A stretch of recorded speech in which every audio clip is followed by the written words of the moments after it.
بسم اللہ الرحمن الرحیم۔ السلام علیکم معزز طلبہ کرام، آپ سب کیسے ہیں؟ آج ہم نور الانوار کے سبق نمبر 303 کو پڑھیں گے۔ آج کے ہمارے سبق کا عنوان ہے تیسرا سوال۔ جیسا کہ گزشتہ ہمارے اسباق میں ہم پر جو واو کے بمعنی ترتیب کے ہونے کے سوالات ہو رہے ہیں احناف پر، تو اسی حوالے سے آج ایک تیسرا سوال ہے، ہم اس کی طرف بڑھتے ہیں۔ سب سے پہلے عبارت پڑھیں گے، اس کا ترجمہ کرنے کے بعد اس کی وضاحت کی طرف بڑھیں گے۔ مصنف علیہ رحمہ لکھتے ہیں وَإِذَا زَوَّجَ أَمَتَيْنِ مِنْ رَجُلٍ بِغَيْرِ إِذْنِ مَوْلَاهُمَا وَبِغَيْرِ إِذْنِ الزَّوْجِ ثم قال المولى هذه حرة وهذه متصلا جواب سوال آخر على علمائنا۔ اور جب کسی شخص نے دو باندیوں کا کسی مرد سے نکاح ان کے مولا اور شوہر کی اجازت کے بغیر کر دیا، پھر مولا نے هذه حرة وهذه متصلا کہہ دیا، یعنی یہ آزاد ہے اور یہ متصلاً کہا، تو فرمایا یہ ایک تیسرے سوال کا جواب ہے جو ہمارے علماء پر وارد ہوتا ہے۔ وَهُوَ أَنَّهُ إِذَا زَوَّجَ فُضُولِيٌّ أَمَتَيْنِ لِشَخْصٍ مِّن رَجُلٍ آخَرَ سواء كان بعقد أو بعقدين بغير إذن الزوج وبغير إذن المولى كليهما، فقال المولى هذه حرة وهذه بكلام متصل، فإنه يبطل نكاح الثانية بالاتفاق بيننا، فعلم أن الواو للترتیب وإلا لصح نکاحهما۔ تو فرمایا کہ وہ سوال یہ ہے کہ جب کسی فضولی نے کسی شخص کی دو باندیوں کی شادی کسی مرد سے کرا دی، خواہ ایک عقد سے خواہ دو عقدوں سے، شوہر اور مولا دونوں کی اجازت کے بغیر، پھر مولا نے هذه حرة وهذه یہ کلام متصل کے ساتھ کہا، تو دوسری کا نکاح بالاتفاق ہمارے نزدیک باطل ہو جائے گا۔ بس معلوم ہوا کہ واو ترتیب کے لیے ہے، ورنہ دونوں کا نکاح وہ صحیح ہو جاتا۔ فأجاب بأن في هذا المثال إنما يبطل نكاح الثانية لأن عتق الأولى يبطل محلية الوقف في حق الثانية، فبطل الثاني قبل التكلم بعتقها، يعني أن هذا الترتيب أيضا لم يجي من الباب بل من الكلام، لأن نکاح الأمتين كان موقوفا على إجازة المولى وإجازة الزوج جميعا، فإذا أعتق المولى الأولى أولا كانت الثانية موقوفة والأولى نافذة، فلازم أن يتوقف نکاح الأمة على الحرة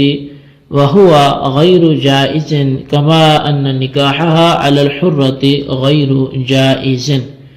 فلم يبق للثانية محل توقف إلى أن يتكلم بعتقها۔ اس کا جواب یہ دیا کہ اس مثال میں دوسری باندی کا نکاح صرف اس لیے باطل ہوتا ہے کہ پہلی کا عتق دوسری کے حق میں محلیت وقف کو باطل کر دیتا ہے، لہذا دوسری باندی کے عتق کے تکلم سے پہلے ہی دوسری کا نکاح باطل ہو گیا۔ یعنی یہ ترتیب بھی واو کی وجہ سے نہیں آئی بلکہ کلام کی وجہ سے آئی ہے، کیونکہ دونوں باندیوں کا نکاح مولا اور شوہر دونوں کی اجازت پر موقوف تھا۔ پس جب مولا نے اولاً پہلی کو آزاد کر دیا تو دوسری موقوفہ ہو کر رہ گئی اور پہلی نافذ ہو گئی، بس لازم آئے گا کہ باندی کا نکاح حرہ پر موقوف رہے، حالانکہ یہ ناجائز ہے، جیسا کہ باندی کا نکاح آزاد پر ناجائز ہے، پس دوسری کے لیے توقف کا محل ہی باقی نہ رہا یہاں تک کہ مولا اس کے عتق کا تکلم کرے۔ وَيَقُولُ وَهَٰذِهِ، اور وہ وَهَٰذِهِ کہے۔ جی طلبہ کرام، یہ ہمارے آج کے سبق کی عبارت اور اس کا ترجمہ تھا۔ اب آئیے اس کی وضاحت کی طرف بڑھتے ہیں۔ اب یہ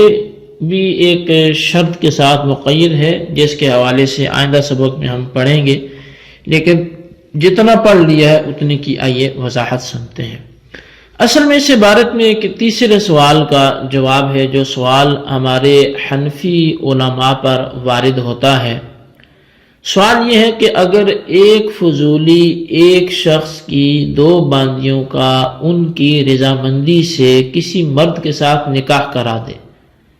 خواہ دونوں کا نکاح ایک عقد میں ہو یا دو عقدوں میں ہو، اور یہ نکاح شوہر اور مولا دونوں کی اجازت کے بغیر ہو،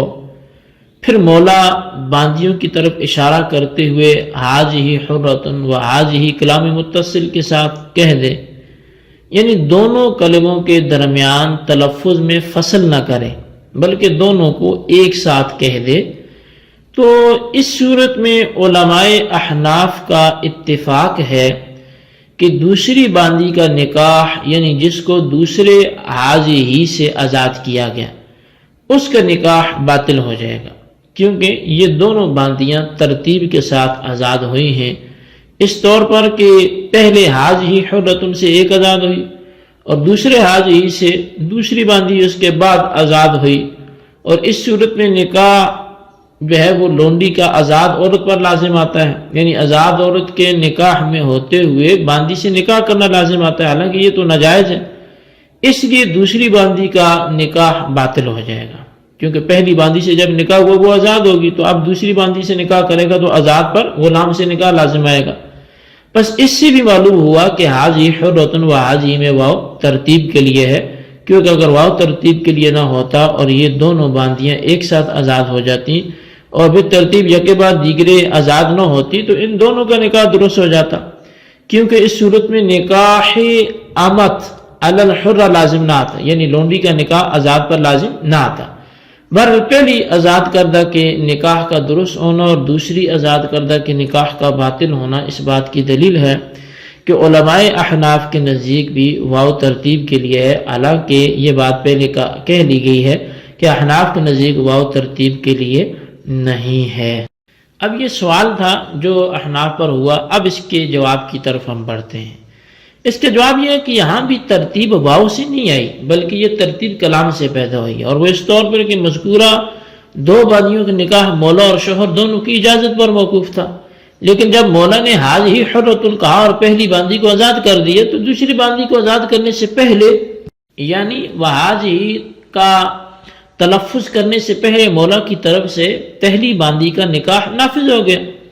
اور دوسری باندی کا نکاح مولا کی اجازت پر موقوف رہا، کیونکہ وہ ابھی تک باندی ہے اور مولا نے اس کے نکاح کی اجازت نہیں دی ہے، اور اس صورت میں کیونکہ لونڈی کا نکاح آزاد پر یہ موقوف ہونا لازم آتا ہے،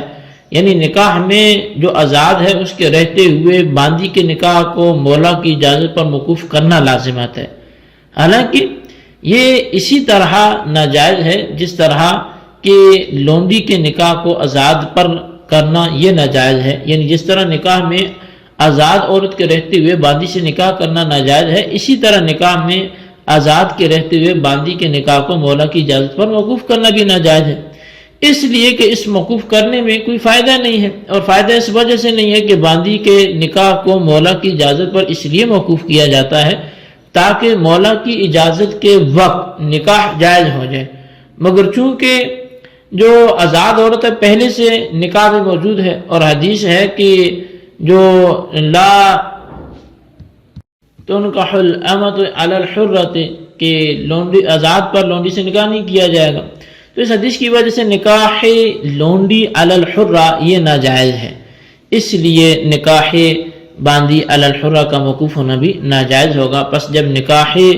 اما علی الحرہ کا موقوف ہونا ناجائز ہے تو دوسری باندی کی آزادی کے تلفظ سے پہلی یعنی حاضی ہی کے کہنے سے پہلے ہی دوسری باندی کے لیے محل توقف نہ رہا، یعنی دوسری باندی اس کا محل نہ رہی کہ اس کا نکاح مولا کی اجازت پر موقوف ہو، اور جب دوسری باندی محل توقف نہ رہی تو اس کی آزادی کے تلفظ سے پہلے ہی اس کا نکاح باطل ہو گیا۔ بہرحال دوسری باندی کے نکاح کا باطل ہونا اس طور پر ہے جس طور پر یہ بیان کیا گیا، اس طور پر نہیں ہے کہ وہ ترتیب کے لیے ہے جیسا کہ معترض کا خیال ہے۔ جی طلبہ کرام، یہ ہمارے آج کے سبق کی عبارت اور اس کا ترجمہ اور اس کی وضاحت تھی جو آپ نے سماعت کی۔ اس کو اچھی طرح سمجھیں، اس کے خلاصے کو رجسٹر پر لکھیں، بالخصوص ان سوالات کے جوابات دیں۔ سوال نمبر 1 یہ ہے کہ احناف پر وارد ہونے والا تیسرا اعتراض واو کی ترتیب کے حوالے سے لکھیں، اور سوال نمبر 2 یہ ہے کہ لونڈی پر نکاح نہیں کیا جائے گا آزاد عورت کے نکاح میں ہوتے ہوئے، اس حوالے سے بھی حدیث تحریر کریں۔ اللہ تبارک و تعالیٰ سے دعا ہے جو کچھ ہم نے پڑھا سنا اسے یاد رکھنے کی توفیق نصیب فرمائے، آمین بجاہ النبی الامین صلی اللہ علیہ وسلم۔